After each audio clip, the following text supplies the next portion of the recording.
Hi everyone, I'm Tom, and today I'm going to be showing you Buzzlebox, or one of them anyway, which is a box, well, it's a Buzzlebox, of games and puzzles and surprises and things from the Dark Imp. Now, there are two different ones that you can get. There are Gardens and Chickens, or Donuts and Cake. And of course, I went for Donuts and Cake. Now, on the outside, it's just, a plain brown box and stuff. This would have been where my address label was. And, all of the goodies are inside. So let's crack on and get to everything that you will get in a Buzzlebox. I've tried to pack it up as best as I can to recreate how it was when I got it. So we have a tin game called Top Cake. We're going to get into everything in a little bit more detail as we go along. We have a lovely little letter welcoming us to Buzzlebox Donuts and Cake. Don't spoil what's in it. I'm going to show you. But keep an eye out for these stickers. See if you can spot them anywhere.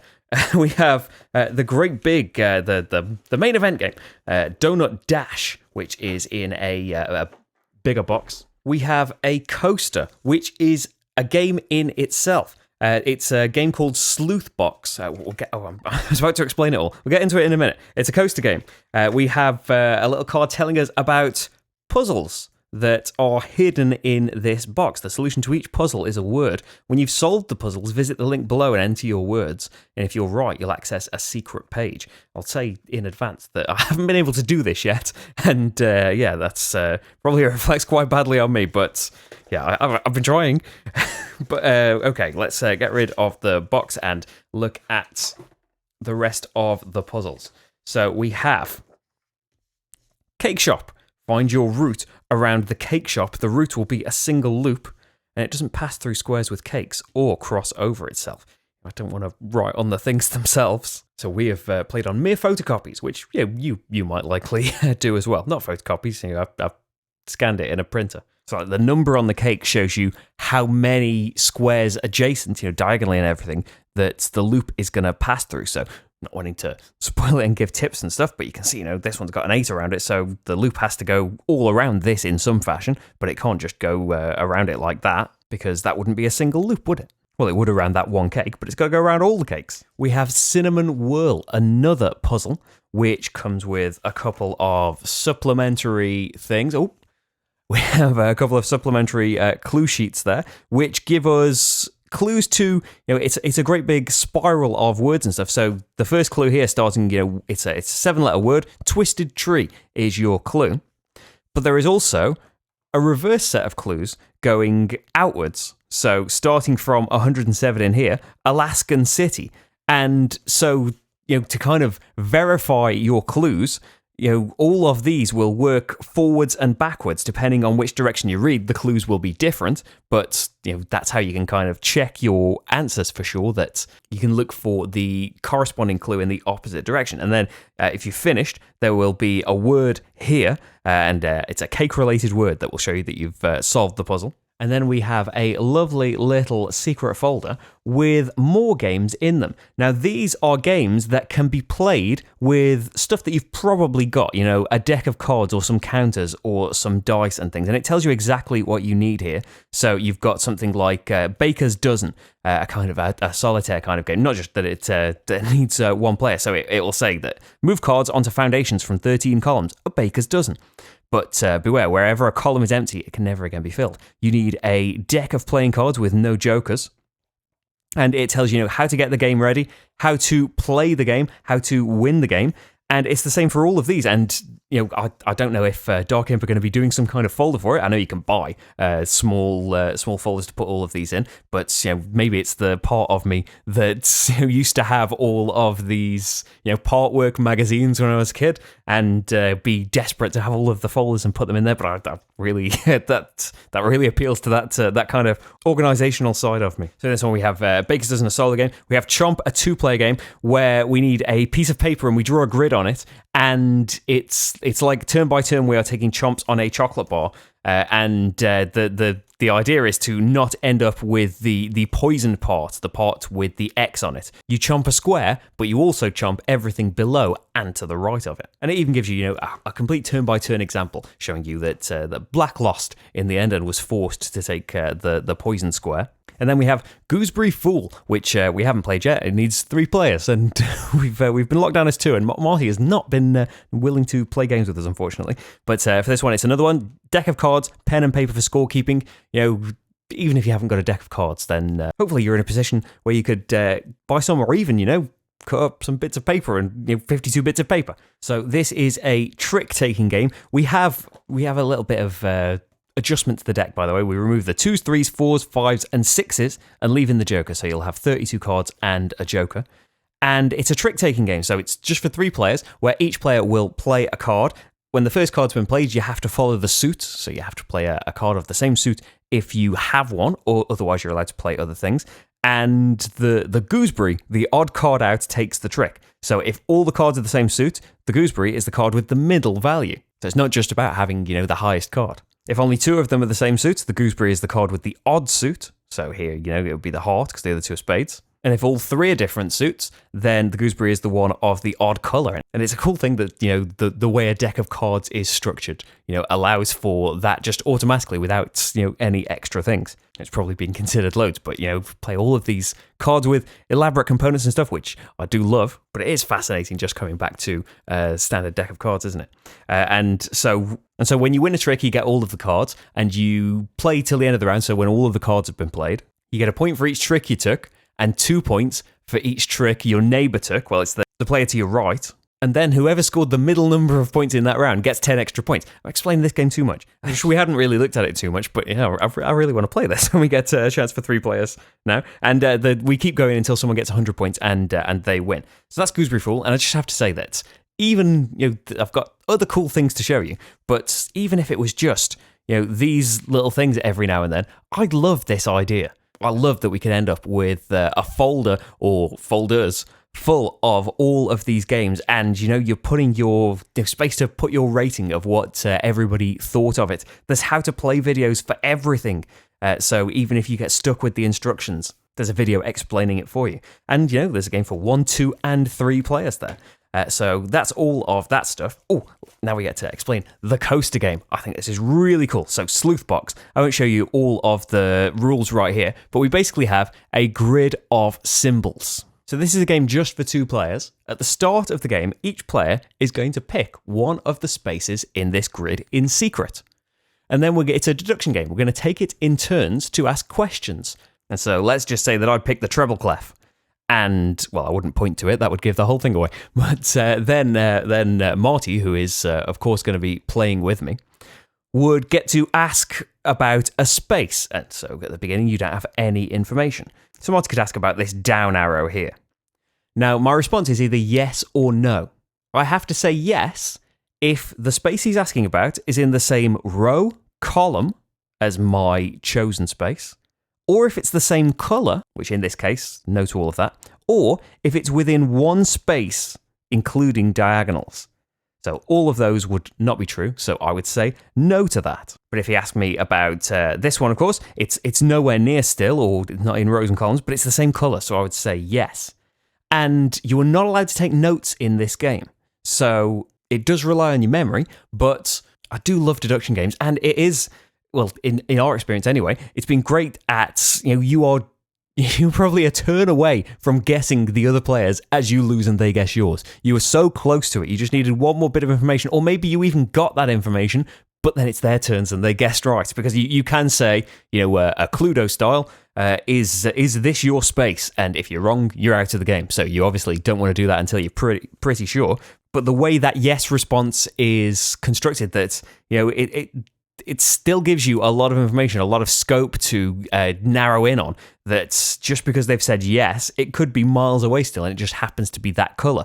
Or you could just be one space away from it. I think it works really well. So that's the coaster game, Sleuthbox. Next, we have Top Cake, a tin box game, which is a bidding game where we are trying to make beautiful stacks of cake. It's for 2 to 4 players. So we have a deck of cake cards, of layer cards, and we remove one randomly at the start, show everybody, and that's gone. We each have a deck of 10 bidding cards, which are just numbers 1 to 8, and then reverse and snatch, and some topper cards for the very tops of the cakes. So basically, we're trying to make the loveliest stacks of cakes. In a round, we will reveal 4 cards from the layers deck. Try and make sure all of these are on display properly because the microphone's right in my way, the way I've got things configured. You're not bothered about that though, are you? You want to see this game.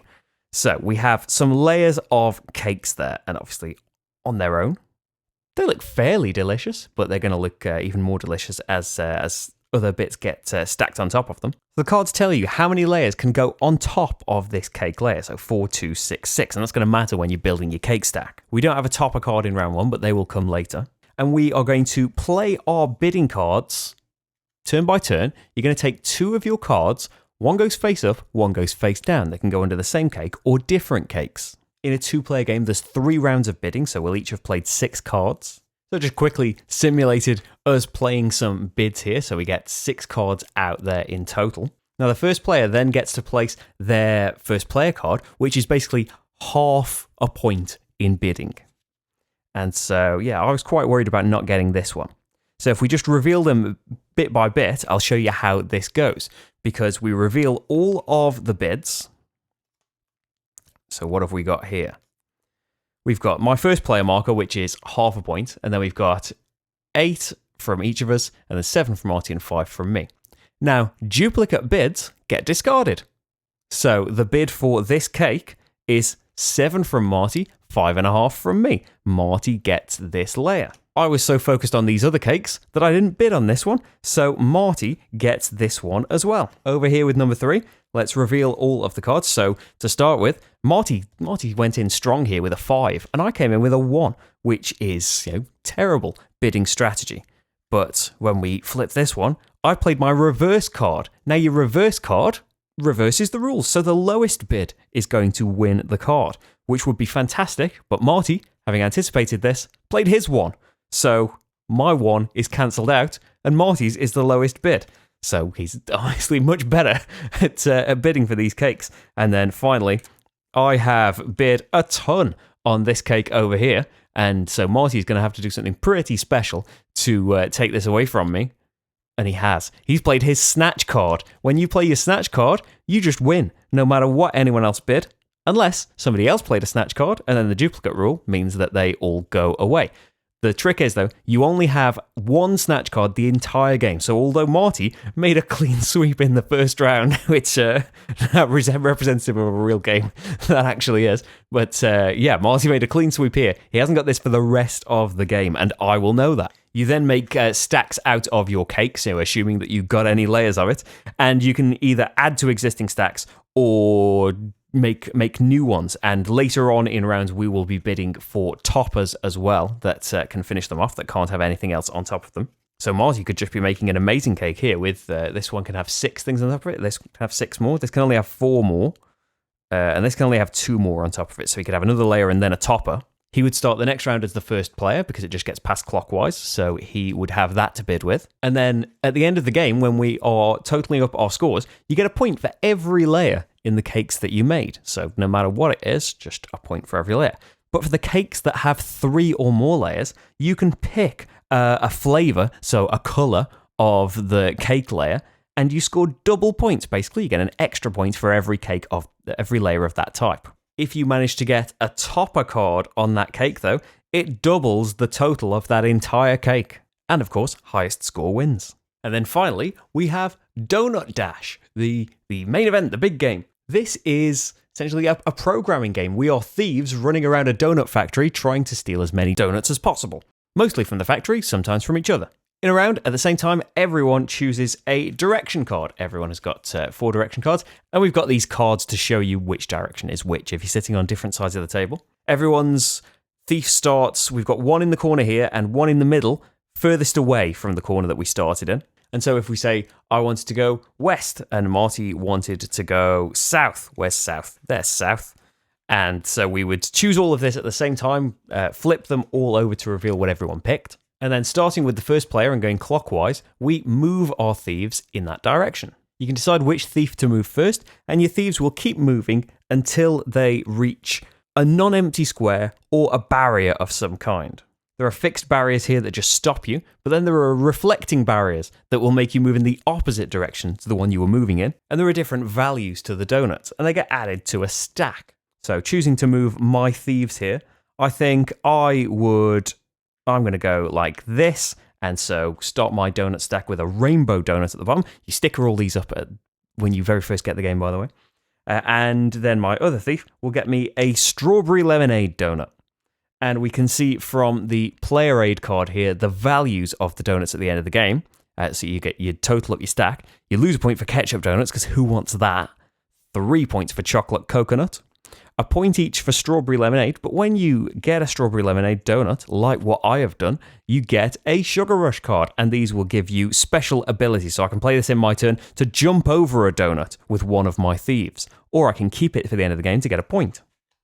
Blueberry Violet donuts are worth 6 points, but an opponent gets a Sugar Rush card. Obviously, in a 2-player game, I would have to give old Marty here the donut, but you would pick in a game with more players. 6 points for that. And then Rainbow Frosted can be worth a ton of points, but if you only end up with a couple of them, you're going to lose points. So I lose 1 point for just having one, 4 points if I just have 2, but then we get into the positives. So right at the start, the board is completely filled with donuts, or thieves, and so, for Marty South, it's not like he's got a lot of choice here. Your choice is in, what you leave on top of your stack, because later on, we will be able to get donuts from other people. So he would move that one, and then he would put a chocolate one. He would probably do the chocolate one first, like I did the rainbow one first, because the top donut is vulnerable to other people stealing from it. So he would gain a Sugar Rush card as well. One thief takes a break and doesn't move this turn, because you might not want to say a ketchup donut based on the card that you've played. No points for keeping hold of this one. The first player marker moves over, and Marty would become the first player for the next round. The card you played stays where it is, and you can only pick from the other 3 directions now. And when you've got 1 direction left in your hand, you get all of them back. Now, this factory is like a great big infinity loop. And so I could still play south, and I would just loop right through the factory and go to the top there. There are teleport spaces as well that if you go on there, you will end up in the same coloured space elsewhere in the factory. So I would be thinking, I want this. I really want this purple donut that's worth a load of points. So I might want to go east this time, and I could get 2 of them, but they would be on top, which is a little bit risky. And Marty might be thinking the same. He can get 2 purple donuts as well by playing north. So when we reveal our cards for this time, Marty's the first player and is going north. So which ones does he want to move first? Well, he'd want to move this one so he can get the purple donut. And he's actually made a bit of a poor decision, because he can't get to this purple donut because he's on a teleport space, which would take him directly to the ketchup donut. And who would want that? But actually, Marty would want that. He does want a ketchup donut because he can grab that, put it on top of his stack, and then when it comes to my turn next, I go, and so this guy goes east. Great, gets a purple donut, and we do actually gain Sugar Rush cards, don't we? And Marty gained a Sugar Rush card. Marty gained a purple donut and would give me a Sugar Rush card. Switch direction with cards with one you've already played. Ooh.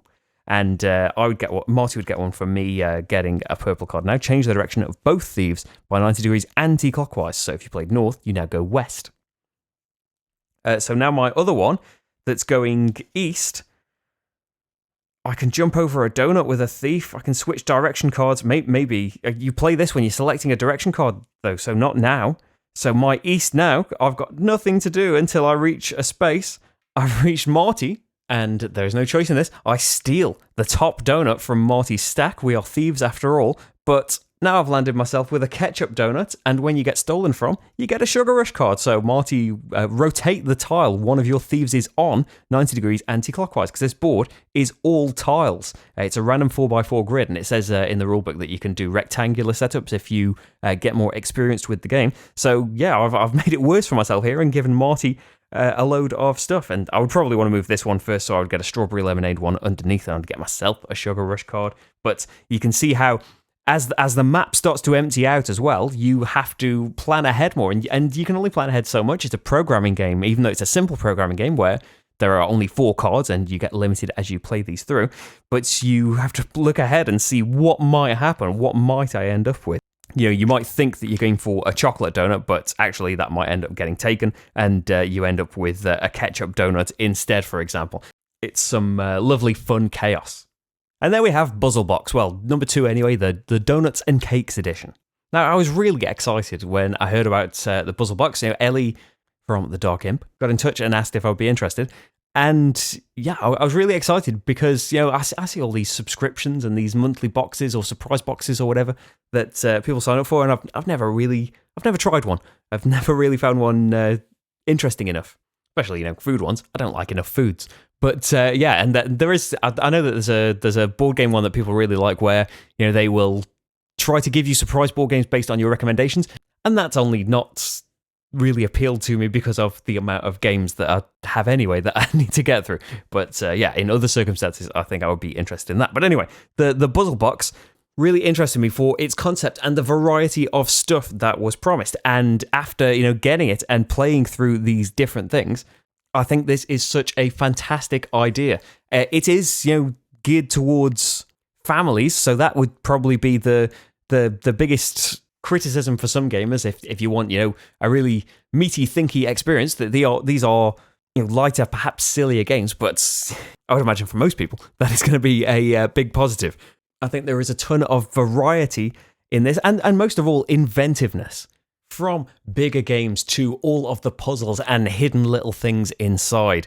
And I mentioned earlier how much I love the idea of having a folder full of these games that you could play with a deck of cards or dice or counters and things. This is a fantastic deduction game that takes place entirely on a coaster. Topcake is an entirely different kind of bidding game. They all have this sillier element to it. I don't want to sound negative with that. I really like that element. That it's a bidding game where your bids could be removed by someone bidding the same amount, and you have these powers like reversing or stealing, but they could be negated by people playing the same thing as well. And you do have direction and things that you are aiming for, but it could all just go wrong in an instant. And similarly with Donut Dash, I haven't played very many, but I really, really like programming as a mechanism in board games. And this would be a fantastic introduction, I think. There are only 4 cards that you're programming in, and they are all, north, south, east, and west. And again, you can kind of plan ahead as to which donuts you would like to claim, but there is no guarantee that they're still going to be there when it comes to your turn. And even though there are elements of, there is stealing from each other in Donut Dash, and we normally don't like really any kind of stealing or negative interaction at all, I don't know if it's just down to getting swept away in the thrill of it all, or just it being, this lighter, sillier thing. But yeah, I don't mind it in Donut Dash, or the potential of losing a lot of stuff without being able to do anything about it. Because people played the same cards and stuff, and you've got that secret element that works really nicely as well in Topcake.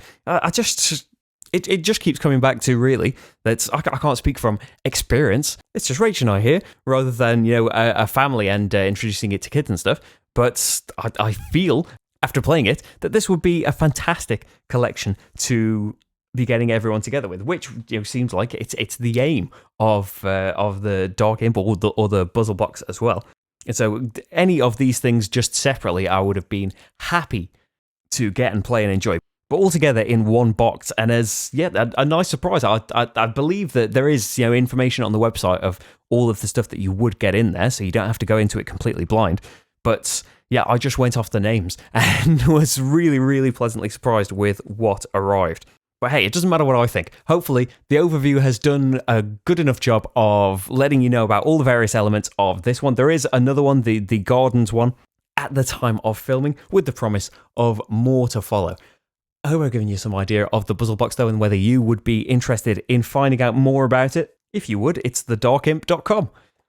That's it from me, though. If you'd like to see more, there are hundreds of videos on this channel. There's nearly 400 games on it, and hopefully there'll be something else to pique your interest. Thank you very much for watching this one. If you would like to help me keep making these, liking, subscribing, all the YouTubey things are very much appreciated. And we do have a Patreon at patreon.com/slickerdrips if you would like to support the channel in that way to keep it going and get to vote on videos and stuff and be in the credits and all sorts. But thank you very much for watching this, and I'll see you for the next game. Bye, everyone.